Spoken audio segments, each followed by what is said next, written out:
My brother's fiancée slapped me in front of everyone at their wedding because I didn't give them well, you'll find out soon enough. Stay with me till the end, because the way it all unfolded still feels like something out of a bad movie. I stood frozen in the middle of the reception hall, my cheek burning where Lila's hand had landed. The sharp sting wasn't just from the slap.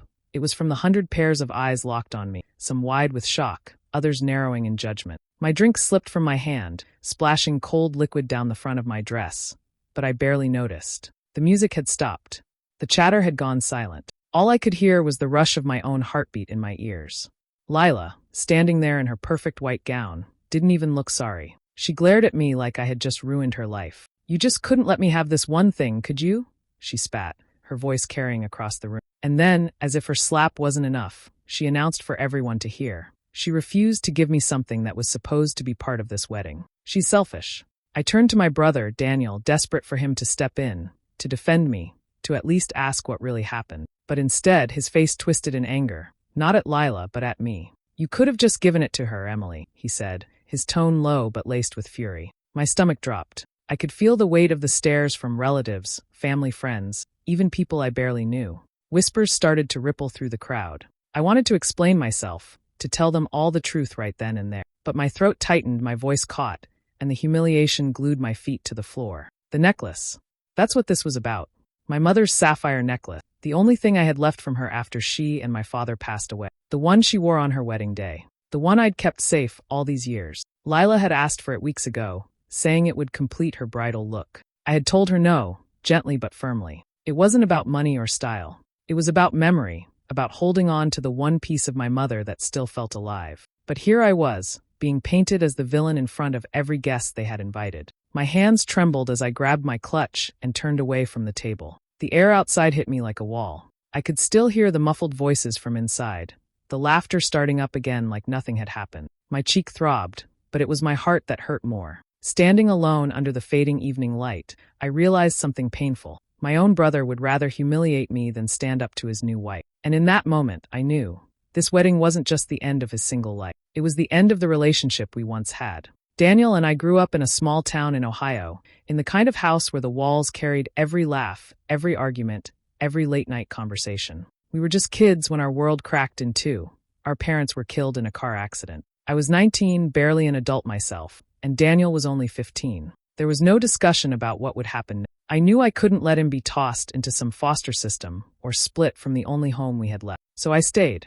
I gave up my acceptance letter to Ohio State, tucked away my own dreams, and picked up 2 jobs. One at the diner on Main Street and another cleaning offices in the evening. Money was tight, but I kept the lights on, paid the mortgage, and made sure Daniel could finish high school without worrying about bills. I cooked, I cleaned, I listened when he needed to talk about mom and dad.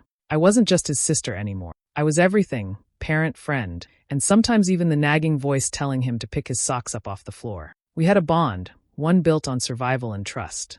That's why, when he met Lila, I told myself I would keep my doubts to myself. He was happy, and after years of carrying the weight of grief, I wanted that for him. They met at some local fundraiser, and within weeks she was showing up at the house, all charm and compliments. But there was something sharp about her, even in those early days. She'd glance around our home like she was already imagining what she would change. She'd make little comments about my clothes, like, "Oh, you're such a practical dresser," with a smile that didn't quite reach her eyes. Or she'd ask about my jobs in a tone that made them sound small, like they were just placeholders until I did something better. Daniel didn't seem to notice. He was smitten, always talking about her laugh, her style, how she just got him. I wanted to be happy for him, but every time I saw her take his hand and subtly steer him toward the door mid-conversation with something twisted in my stomach. One night, after dinner, she made a comment that stuck with me. Daniel was telling her about how I'd kept the house going all these years, and she laughed lightly, saying, "Well, maybe now you can finally let go a little and let Daniel build his own life without, feeling tied down." It was the first time I felt like an outsider in my own home. The words weren't cruel outright, but the meaning was there. She thought I'd had my place, and now it was time to step aside. I told myself I was reading too much into it. Maybe she didn't mean anything by it, but deep down I knew better. It was the first sign that whatever role I had in Daniel's life, Lila intended to redefine it, and not in my favor. The summer Daniel announced his engagement. The air was heavy with the smell of grilled burgers and corn on the cob. We were having a big family barbecue in the backyard, the kind we used to have when Mom and Dad were still around. The picnic table was covered in mismatched plates, kids were running through the sprinklers, and for a moment, it almost felt like old time. Daniel stood up on the porch, tapping his glass with a fork. "Everyone, I've got something to share," he said, smiling so wide it was almost boyish. Lila stood beside him, her hand resting on his arm like it belonged there. "We're getting married." The crowd erupted in cheers. Relatives clapped him on the back, cousins hugged Lila, and my aunt was already talking about cake flavors. I forced a smile and joined the applause. Whatever doubts I had, this was Daniel's choice. I wanted to be happy for him. Later, while I was refilling the lemonade pitcher in the kitchen, Lila slipped in. "Congratulations," I told her, trying to keep things warm. She leaned against the counter, her smile almost conspiratorial. "Thanks, Emily. I was actually thinking about something for the wedding. You remember that sapphire necklace your mom had?" I froze for a second. "Of course," I said. That necklace was the one thing of Mom's I'd kept close. A deep blue stone framed in silver, simple but beautiful. She'd worn it on her wedding day. I'd worn it to my graduation. It wasn't just jewelry. It was a piece of her. Lila laughed lightly. "I was just thinking, wouldn't it be perfect for my bridal look? Something old, something blue. It checks all the boxes." I tried to keep my tone even. "It's really special to me. I'm not sure I'm comfortable lending it out." She waved a hand like she was brushing off my hesitation. "Oh, I'm just joking, kind of. But really it would complete my look. And I know Daniel would want me to have it. Just for the day, of course." Her eyes held mine, and the joke part of her words seemed to vanish. She was serious. I shook my head. "I'm sorry, Lila. It's the only thing I have left from. I can't risk it." For a moment, her smile faltered, the corners of her mouth tightening. "I understand," she said, but her voice had cooled. She left the kitchen without another word, and I stood there gripping the lemonade pitcher, my stomach in knots.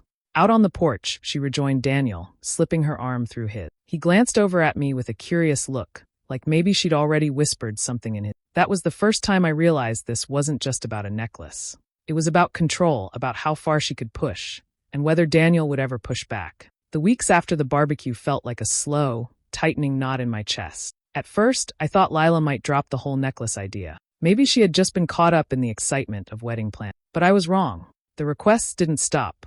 They just became more insistent. One evening, Daniel came by the house. He wandered into the living room and sat down like he had something serious on his mind. I don't understand why you're being so stubborn about the necklace," he said. I looked up from the laundry I was folding. "It's not stubborn, Daniel. It's sentimental. Mom wore it on her wedding day. I wore it at my graduation. It's the only thing of hers I still have." He shook his head, leaning back in the chair. "But it's just sitting in a box most of the time. Wouldn't it be nice for it to actually be part of something important again?" I swallowed, keeping my voice calm. "It already has been part of important moments. Ours. I'm not willing to risk losing it, or having something happen to it. I can't." His jaw tightened. "You're being selfish, Emily. This is my wedding. It's not like Lila's asking to keep it." That word, selfish, hit me harder than I expected. I'd given up so much for him over the years, and now he was saying this?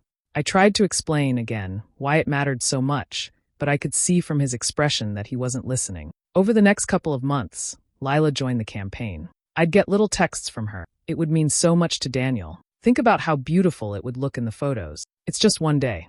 I replied politely each time, but my answer never changed. And then the exclusions began. I found out about the engagement party from a mutual cousin. Lila had told me it was just a small gathering, and didn't think I'd be interested. My invitation to her bridal shower got lost in the mail, or so she claimed. At one point, she told me there wasn't enough space for me to bring a +1 to the wedding, even though other relatives had been given that option. When I was finally invited to a dress fitting for family, the location mysteriously changed at the last minute, and no one bothered to tell me until it was over. I started to get the picture. Through all of it, I kept trying to remind myself that this was my brother's wedding, and no matter how much Lila pushed, I didn't want to cause drama that would hurt him. So I bit my tongue, kept my distance, and hoped that maybe, just maybe, once the wedding was over, we could all move past this. But deep down, I knew something had shifted. I wasn't just being left out. I was being pushed out. It was a Monday evening, 5 days before the wedding, when my phone buzzed with a text from Daniel. "Lila will be wearing the necklace. Bring it to the rehearsal dinner." I stared at the screen for a long moment, my stomach sinking. He didn't even phrase it as a question, just a statement, like my decision no longer mattered. I typed back, "I've already told you I'm not lending it out. It's too important to me." Not a minute later, my phone lit up with his name. I answered, bracing myself. "Emily," he said sharply, "this isn't up for debate. She wants to honor Mom's memory by wearing it. You're blowing this way out of proportion." I closed my eyes, gripping the phone tighter. "No, Daniel. Honoring Mom's memory doesn't mean handing over the last thing I have of hers to someone who's been treating me like an obstacle. I've said no, and that's final. There was a pause, then a frustrated sigh. You're impossible. And just like that, he hung up. I sat there in my quiet living room, the sound of the call ending ringing in my ears longer than it should have. Part of me wanted to throw the phone across the room. The other part wanted to curl up and cry. 2 days later, I got a call from my cousin Sarah. Emily, I think you should know what Lila's been saying. My chest tightened. What do you mean? She's been telling people you're jealous of her and that you're trying to ruin the wedding on purpose. She even said you're holding the necklace hostage because you can't stand seeing Daniel happy. I felt my face heat with a mix of anger and disbelief. That's not even close to the truth. I know, Sarah said quickly, but not everyone will. Just be careful. People are talking. After we hung up, I sat on the couch for a long time, staring at the floor. The thought of walking into that wedding now made me sick. I could already imagine the stares, the whispers behind champagne glasses, the way the story had probably twisted into something unrecognizable by the time it reached the 10th person. For a brief, tempting moment, I considered skipping the wedding altogether. I could save myself the humiliation, let them spin whatever story they wanted, and just wash my hands of the whole thing. But then I thought about Daniel. As angry and hurt as I was, he was still my little brother. We'd survived losing our parents together. We'd been each other's only real family for years. If I didn't show up, it would be one more reason for him to resent me, and one more story for Lila to twist. So I made my decision. I would go. I would hold my head high, endure whatever cold looks came my way, and remind myself that I was there for one reason only, because he was my brother, and some bonds, even strained ones, were hard to break. The morning of the wedding was crisp and bright, the kind of day people dream about for outdoor photos. I arrived early, carrying the gift I'd spent months planning, a custom painting of our childhood home. It was detailed down to the worn porch swing and the maple tree where Daniel and I used to play. I thought maybe, despite everything, this would be a reminder of where we came from and what we'd shared. The venue was buzzing with activity. Florists darted in and out with bouquets, servers set up rows of glasses for champagne, and the air smelled faintly of roses and vanilla cake. I asked a coordinator where to place the gift, and then made my way toward the bridal suite to wish Lila well before the ceremony. The room was filled with soft laughter, curling irons, and the faint mist of hairspray. Lila was in front of a mirror, her white gown cascading like a waterfall around her. She caught sight of me in the reflection, and her smile was tight. Emily, you're early. I just wanted to give you your gift before things got busy, I said, holding out the wrapped package. She took it with a polite thanks, setting it aside without opening. Then her gaze sharpened. So, where is it? I frowned. Where's what? The necklace, she said, like it was the most obvious thing in the world. Daniel said you'd bring it today. I shook my head slowly. No, Lila. I told you before. I'm not lending it out. It's too important to me. Her expression darkened, and she stepped closer, lowering her voice but not enough to keep it private. You're really going to be spiteful on my wedding day? Do you have any idea how selfish this looks? It's not about you, I said evenly. It's about Mom. That necklace is the last piece of her I have. I'm not risking it. She let out a bitter laugh. No, it is about me. You just can't stand that Daniel has moved on with his life. You want to keep him tied to the past, tied to you. Well, newsflash, Emily. He's not your responsibility anymore. The room went quiet. I realized then that several bridesmaids had stopped what they were doing. Curling irons paused midair, mascara wands frozen in place. They were listening. One of them exchanged a look with another, and I could feel the tension crackling in the air. Lila straightened, her voice dripping with sugar again as she turned back toward the mirror, as if the conversation hadn't happened. Fine. If that's how you want it, so be it. I stood there for a beat, my hands tight at my sides, before I quietly left the room. The laughter in the suite resumed a moment later, but I could still feel the weight of those overheard words clinging to me like static. Whatever the day had in store, I knew one thing. It was only going to get worse from here. The reception hall glowed under strings of golden lights, the hum of clinking glasses and quiet laughter filling the air. I sat at a round table near the back, nursing a glass of water and trying to keep my head down. The ceremony had gone smoothly, and I'd managed to avoid Lila for most of the afternoon. Maybe, I thought, I could get through the night without another confrontation. The speeches began, first the best man, then a couple of teary toasts from Lila's friends. People laughed, wiped their eyes, and raised their glasses. I clapped politely, keeping my gaze on the tablecloth. Then I saw Lila moving toward me. Her gown shimmered under the lights, but her expression was anything but warm. She stopped just a few feet away, her voice pitched loud enough to carry over the room. You know, Emily, she began, I've been thinking about how one selfish person can ruin what's supposed to be the happiest day of someone's life. Heads turned. Conversation stopped. I felt the weight of 100 eyes on me. She continued, her tone dripping with false sweetness. All I asked for was one thing, one tiny, sentimental gesture to honor family. But no. Some people would rather cling to their pettiness than let go of the past. My heart pounded in my chest. I opened my mouth to respond, to at least defend myself, but the words stuck in my throat. And then, without warning, her hand flew across my face. The slap was sharp, loud, and final. My cheek stung instantly, the heat radiating out like fire. The room erupted in a chorus of gasps and murmurs. I saw a few guests cover their mouths, others leaning in to whisper to the person next to them. I turned to Daniel, my last hope for some kind of defense. But instead of stepping between us, he just stared at me with a look of cold disappointment. You could have avoided this, Emily, he said quietly. It was like the floor had fallen out from under me. I felt small, exposed, and utterly alone in a room full of people. The sting in my cheek was nothing compared to the burn in my chest. I stood, my chair scraping loudly against the floor, and walked toward the exit without another word. No one stopped me. No one called after me. Outside, the cool night air hit me like a wave, but it didn't wash away the humiliation. I could still hear the muffled sound of music starting up again inside, as if nothing had happened. I kept walking, each step carrying me further from the reception, from the glittering lights, from the laughter that now felt like a distant echo. My hands trembled, but I didn't look back. In that moment, I knew the truth. Whatever bond Daniel and I once had just been broken, right there in front of everyone. And I wasn't sure it could ever be fixed. That night, I sat alone in my small apartment, my cheeks still burning from the slap. The silence around me felt heavier than the crowd at the wedding. My phone buzzed nonstop. I picked it up hesitantly, hoping for some support, but quickly realized it was anything but. Text after text poured in, from cousins, aunts, even some old family friends. Almost every message took Lila's side. They called me jealous, petty, and disrespectful. Some even said I had ruined Daniel's special day, and should have just handed over the necklace like a good sister. Their words cut deep, but worse was the silence from Daniel himself. I stayed up scrolling through the messages, feeling more isolated with each one. Then, a family member sent me a screenshot of what Lila had told the guests during the reception. According to her, I had promised to lend the necklace, only to back out at the last minute and embarrass everyone. She painted me as the villain, the one who wanted to steal the spotlight by refusing a simple request. That wasn't true. Not even close. The necklace wasn't just jewelry. It was the last piece of our mother's memory I had left. I never promised it to anyone. I only wanted to protect it. I stared at my phone and then opened my messages to Daniel. My fingers trembled as I typed a long message, trying to explain everything one more time. I reminded him how we grew up together, how I had worked multiple jobs to keep the house running after Mom and Dad passed. I told him how much that necklace meant to me, how I wasn't trying to ruin his wedding, but just protect what was left of our family. I hit send and waited. Minutes passed. Hours.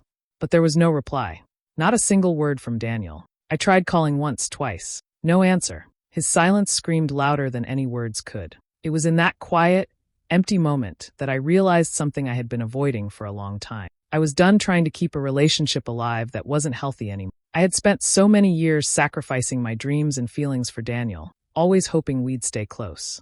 But maybe some people aren't meant to be family anymore. I put my phone down and looked around my apartment. It wasn't fancy, but it was mine. A place where no one slapped me, no one called me selfish, and no one made me feel small. I didn't know what the future held, but I knew one thing for sure. I wasn't going to let anyone, not even my own brother, tear me down anymore. That night, with the sting on my cheek fading but the ache in my heart still fresh, I made a decision. It was time to stop fighting for people who didn't fight for me. And maybe, just maybe, that was the first step to finally finding peace. After the wedding, I knew I had to do something. I couldn't just sit back and let Daniel and Lila walk all over me, especially after everything that happened. So, I started quietly looking into the family home's paperwork. The house in Ohio, the one Mom and Dad had left us, was still legally in my name. I'd been letting Daniel live there rent-free since he moved in with Lila, trusting him to respect that. But now, that trust was gone. I printed out the deed records and read over them carefully. It was time to set some boundaries. I wrote a letter and slipped it under Daniel's door. In it, I gave him 60 days to find a new place and move out. I didn't want to make a scene or cause drama. I just needed him to understand that I wasn't the same sister who'd put everything aside for him anymore. This was my home, and I wasn't going to let him take it for granted. At the same time, I thought about the gift I had brought to the wedding, a custom painting of our childhood home. I'd spent weeks working on it, hoping it would mean something to Daniel and Lila. But after what Lila had done, I realized they didn't deserve it. So instead of giving it to them, I donated it to the local community center. It felt good to know that at least the painting would be appreciated somewhere, rather than gathering dust or worse, used as a reminder of a broken family. Word of what really happened at the wedding started spreading through the family, but not because I said anything. An aunt who had overheard the argument in the bridal suite quietly started telling relatives the truth. She shared how Lila had demanded the necklace and how I had refused, not out of spite, but because of what it meant to me. Slowly, people began seeing the situation from my side. Instead of whispers about me being jealous or petty, some relatives reached out privately to express sympathy or apologize for jumping to conclusions. It was a small victory, but it gave me strength. Meanwhile, Daniel didn't respond to the eviction notice. He didn't call or come by. I imagine he thought I'd back down or that he could ignore it until it went away. But I stood firm. I wasn't out for revenge to hurt him, really. I just wanted him to realize I wasn't someone he could treat like a doormat anymore. I was reclaiming my life and my home. For too long, I'd let the past control me, let others' demands push me around. Now, I was drawing the line. The more I took control, the lighter I felt. For the first time in a long time, I wasn't afraid to say no. I wasn't afraid to protect what was mine. It wasn't about winning a fight with Daniel or Lila. It was about finally standing up for myself and refusing to be hurt anymore. And as the days passed, with the house quiet and mine again, I knew this was the beginning of a new chapter. One where I wouldn't let anyone, not even my own brother's fiancé, tear me down. 2 months after I gave Daniel the eviction notice, there was a loud knock on my door. When I opened it, there he was, angry, red-faced, shouting about how unfair I was being. He said I was ruining their lives, that I was tearing the family apart, and how could I be so cruel after everything they'd been through? But I stayed calm. I looked him right in the eye and said, "I don't owe you my home, Daniel, and I didn't owe Lila my mother's necklace." That shut him up. He had no answer, no excuse left. I could see the shock mixed with frustration on his face. I didn't back down, didn't soften my voice. This was the boundary I was finally drawing, and I wasn't going to let him cross it. Without another word, I closed the door gently but firmly. That was the last time I spoke to him. I wasn't angry anymore. I wasn't trying to get revenge or prove him wrong. I simply knew my limits now. The necklace stayed locked away in my dresser drawer, not because I wanted to punish anyone, but because it belonged to my mother. It was a memory of her love and strength, something precious I needed to protect. It wasn't for anyone else to use or claim. Sitting alone that night, I thought about everything that had happened. Not the slap, the fights, or the accusations, but about what I learned. I realized this wasn't about forgiveness or forgetting the pain. It was about respecting myself enough to set boundaries where none had existed before. For years, I'd let family pressures, expectations, and guilt control my life. I'd stayed quiet, sacrificed my own feelings, and tried to keep the peace, hoping things would get better. But they never did.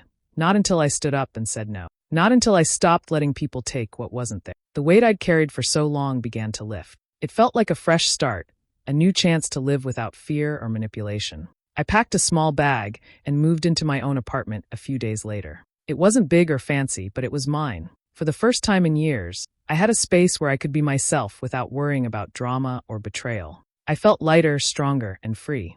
As I locked my door behind me that first night, I smiled quietly. This was the peace I'd been searching for, the kind that comes when you finally take control of your own life. No more apologies, no more excuses. Just me, my memories, and the clear choice to protect what matters most, my own heart. Do you think Emily made the right choice by standing her ground and cutting ties with her brother, or should she have tried harder to keep the family together? I'd really like to hear your thoughts. Feel free to share them below. And if stories like this resonate with you, make sure to subscribe and hit the notification bell so you won't miss any future ones.